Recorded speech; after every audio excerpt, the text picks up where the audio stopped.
Perkenalkan, nama saya Alsen Habita Wangara. Saya adalah salah satu mahasiswa di Universitas Kristen Wirawacana Sumba dengan program studi teknologi hasil perikanan.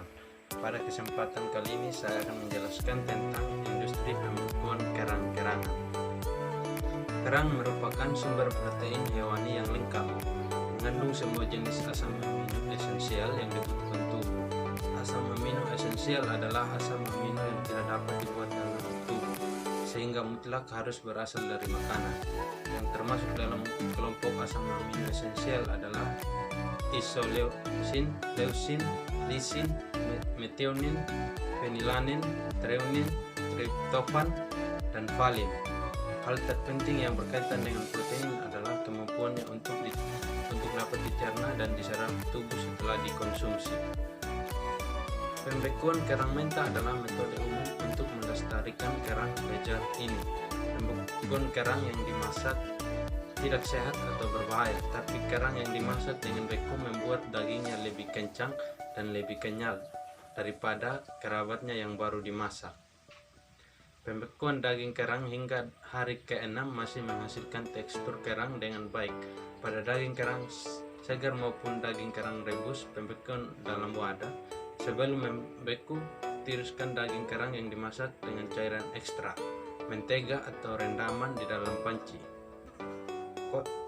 kosong. Daging kerang dalam wadah plastik siap saji setengah inci. Sisa ruang kepala diperlukan agar daging bisa membesar saat pembekuan, tapi terlalu banyak kepala mempercepat pembakaran fris.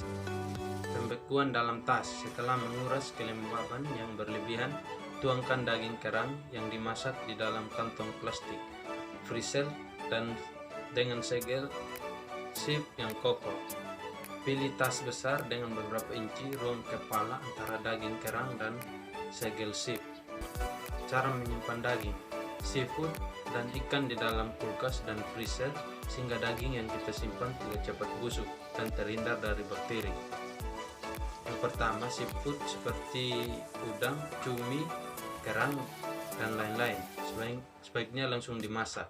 Jika hendak disimpan, cuci bersih seafood, kemudian masukkan ke dalam wadah tertutup.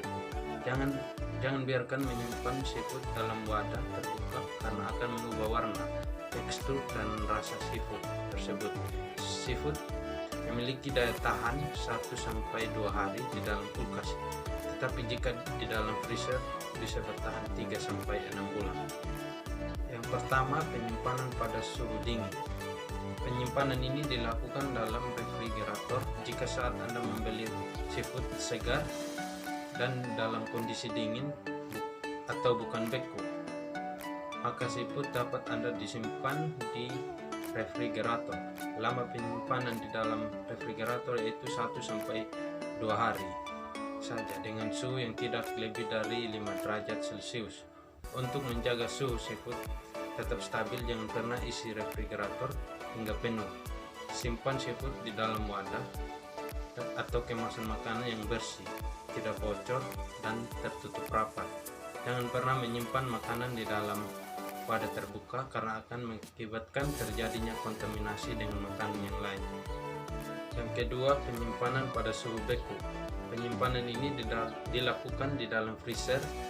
Seafood yang disimpan di dalamnya adalah seafood yang sudah beku saat membelinya. Seafood dapat Anda simpan hingga 3 bulan sampai 6 bulan di dalam freezer dengan suhu ideal. Yang digunakan adalah 18 derajat Celcius. Saat menyimpan seafood di dalam freezer, jangan pernah menggunakan wadah yang terbuka. Disimpan di dalam wadah yang bersih, tertutup, dan tidak bocor. Simpan seafood pada wadah terbuka akan mengakibatkan terjadinya pengeringan atau dehidrasi di permukaan atau lebih sering disebut dengan freezer burn.